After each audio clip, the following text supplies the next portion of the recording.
Back at it. Okay. So we're going to look at a series of positions, and we'll do this one as a warm-up first. Each one we'll do will be a different video. And thinking process again. Remember, it works in middle games and end games. Question number 1, what is the most annoying move? Question number 2, what exchanges do we need to make? Question number 3, what part of the board are we playing on? Question number 4, pawn levers. In end games in general, what's a general theme in an end game? Pawns. Reinforcements. Getting a pawn to the other side of the board. Excellent. Now, with end games, and this is 3 points that I got because I was spending a lot of time preparing this lesson yesterday, and I wanted to make sure that it's hard for me to go, let's look at one end game and then just get the most we can out of it, and it applies to all scenarios. No. I wanted to prepare a lesson which could help you in multiple areas of the game. So thinking about it from that concept, with end games, you want to make micro goals that will add up over time. This position is relatively easy with the overall main goal here for what Black's trying to accomplish, and we'll figure it out relatively quickly. But in any endgame position, it's not just always, well, get a pawn to the other side and win. Sometimes it's, well, what exchanges do I need to make in order to create a scenario which I have winning chances? And then evaluating, like knight versus bishop, or rook versus knight and 2 pawns or something.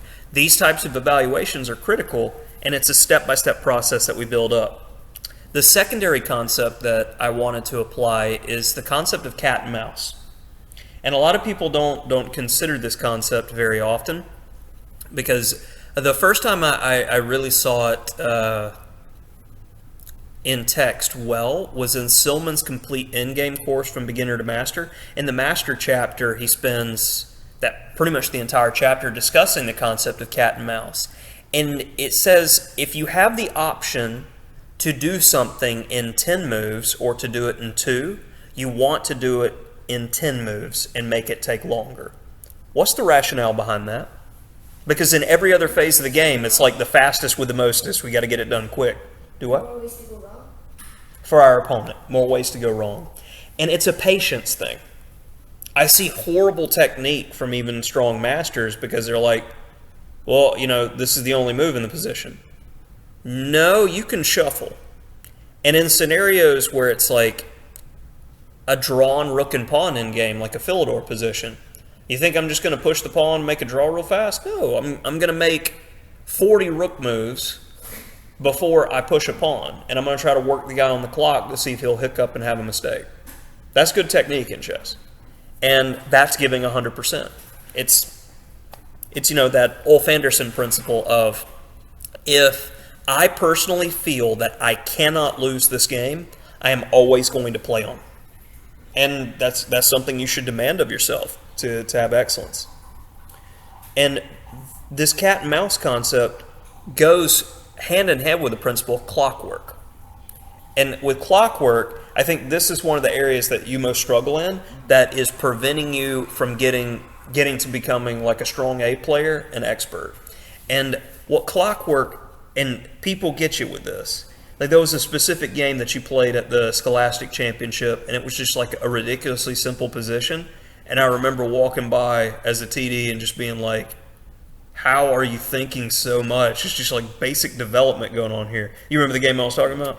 And that was literally, if I put you in that position in a blitz game, you just play chess and you'd be fine. You were getting so far in your head in that game, and you do that in a lot of your games, that just relax. I'd rather you walk around the room for 5 to 10 minutes and waste that time, in order to clear your head and come back and just look at the position fresh and go. Sometimes it's the way to go, because if you're sitting there just grinding, trying to find something intricate, sometimes it's just opening. Yeah, just make a move. Relax. Clockwork is, and I saw this happen to one of my students who's about 1800 in his last tournament. He was playing a hedgehog, and the hedgehog is a defensive opening. You set up a structure, you wait. Well, His opponent, who also is about 1800, was just shuffling. And my student kept taking more and more time each move trying to find something. The plan in a hedgehog, when you set up defense, is also to shuffle to see if your opponent's going to blink. White set up a spatial structure. You set up a solid structure.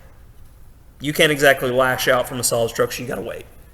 Some openings in chess, the answer is, I got to chill. Now, should we be spending like 5-10 minutes a move in a game in 55? No. That's clockwork.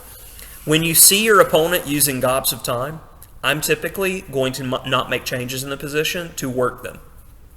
And people go, well, in this game, and I had a question like this the other day on the YouTube series that I'm doing. I'm like, it's called Quest to 2200, where I play a 3-minute game, and then I analyze the game quickly after showing ideas.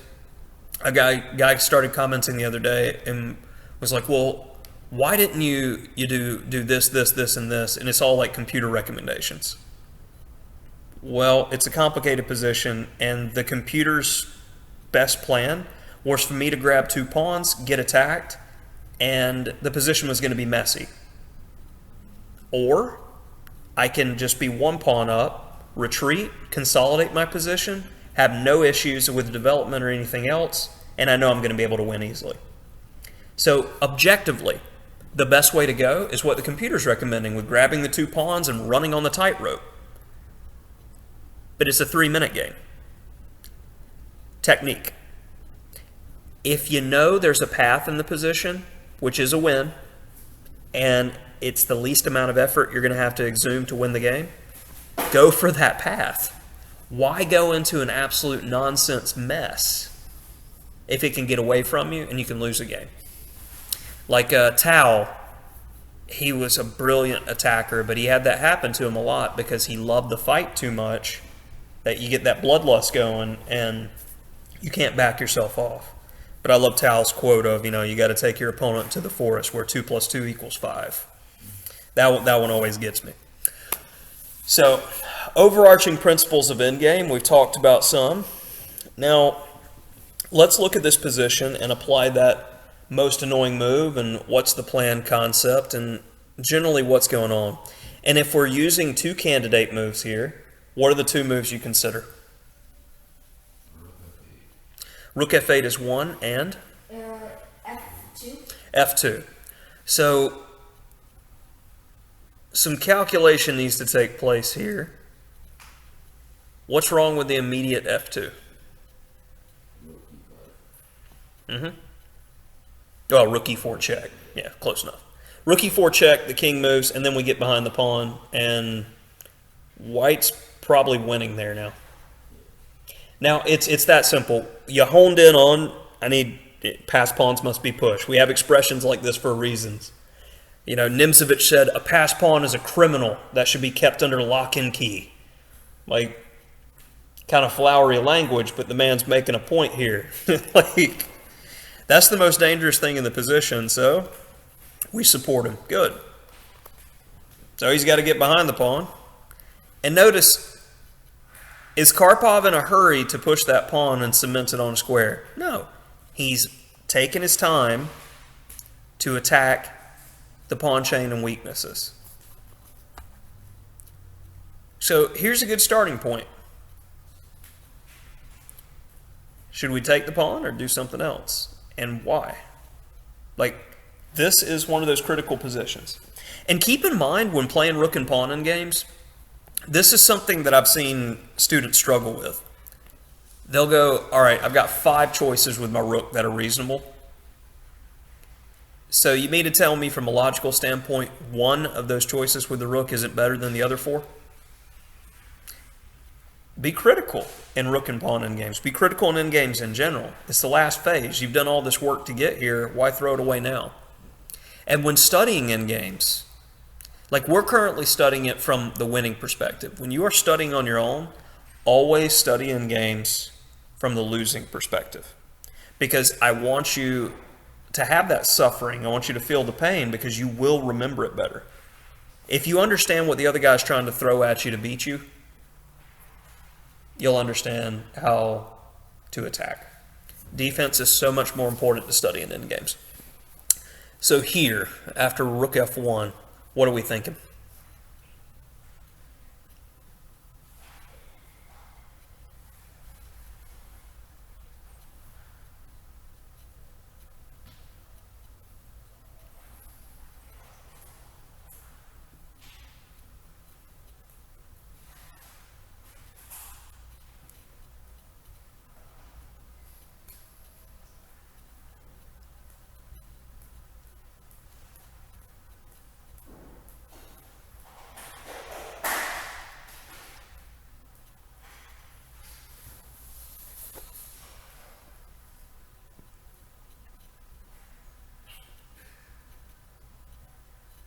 What are your two candidate moves?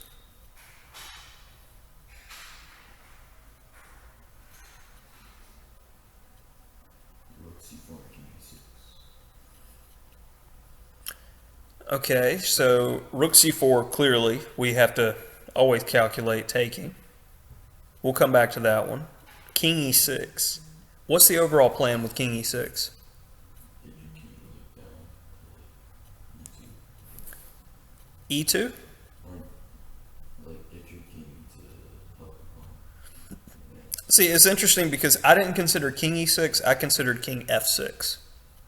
With the idea of going king g5, and I want my king to go to g2 instead of e2.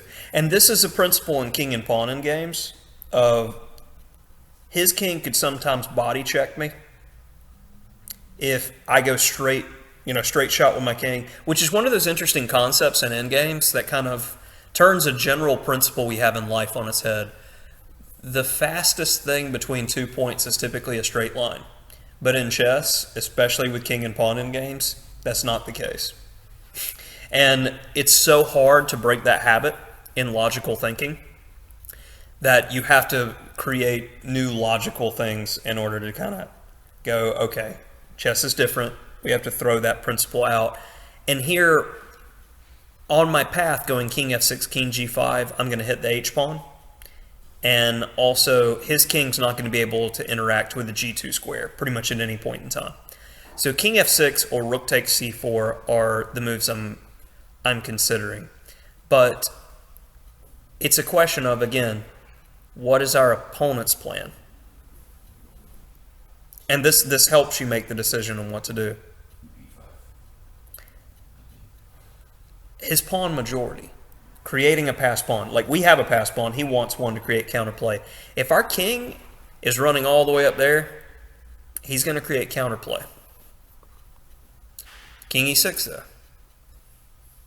My plan versus what you did, I'm just pointing out those extra ideas that if king f6 was played, he's going to start playing on that side of the board. You're still, doing that number where you have the choice between both plans. This is why it's a strong move. King c2. Timon realizes that if he clings on to the queenside pawns, then black will advance his king to assist the passed f-pawn. Then the black rook will be freed to roam the board unequaled. And that's an annotation by Grandmaster Agard. Check.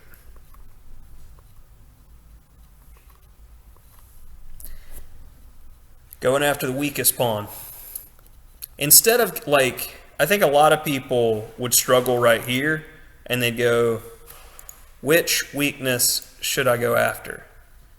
And it's a question of what's the most dangerous pawn. That's how we answer this one. A lot of decision making, especially in rook and pawn in games, comes down to the principle of what is most dangerous for us. And Karpov is especially the type of guy who's going to go, I want no threats, I want no problems, and I want to win the cleanest way possible. That's the most dangerous pawn, and that's why we go after that guy. Rook needs to be activated, and it can only be achieved going to the B file.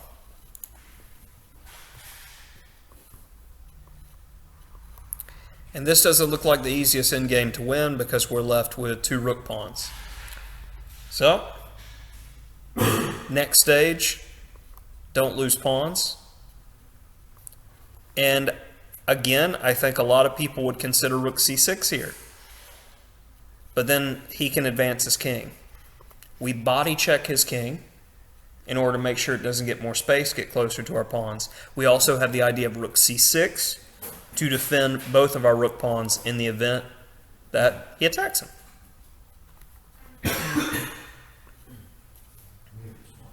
Again, king e5. And right, he's just gradually improving the position, because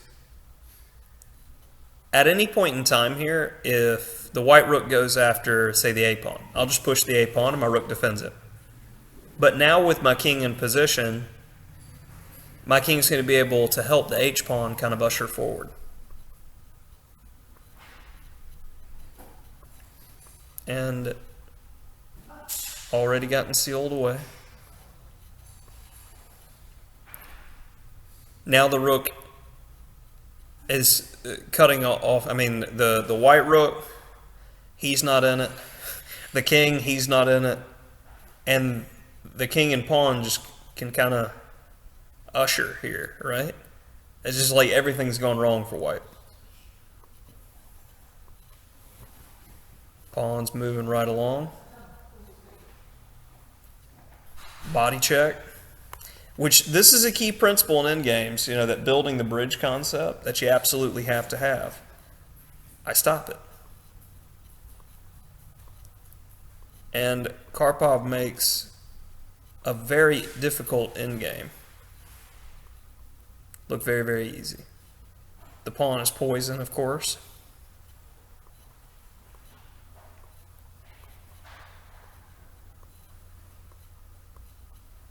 He wins the pawn. And I love this.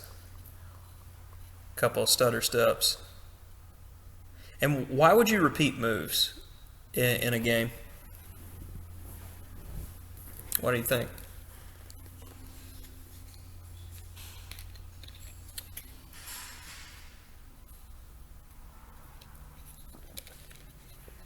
Twice, not 3 times. 3 times is a draw. Cat and mouse, right? In most FIDE time controls, when you make a move, you get 30 seconds added to your clock. So it's good technique to do it quickly, repeating twice, because you get another minute to think. That's all. Sometimes it doesn't have anything to do with the position itself why a player repeats. It is that extra little something that you get out of it. Check. And now, I love that, because if he takes, the beautiful idea is if he checks, you can have the pawn, but I have the mate. And if he doesn't, what's the problem here? Just easy. And the deal is that your king, well, you definitely want to go there, does that, and it's a completely straightforward, easy GG in the situation with the rook and pawn in game. So that's step 1 in our understanding of endgames. Now, another one.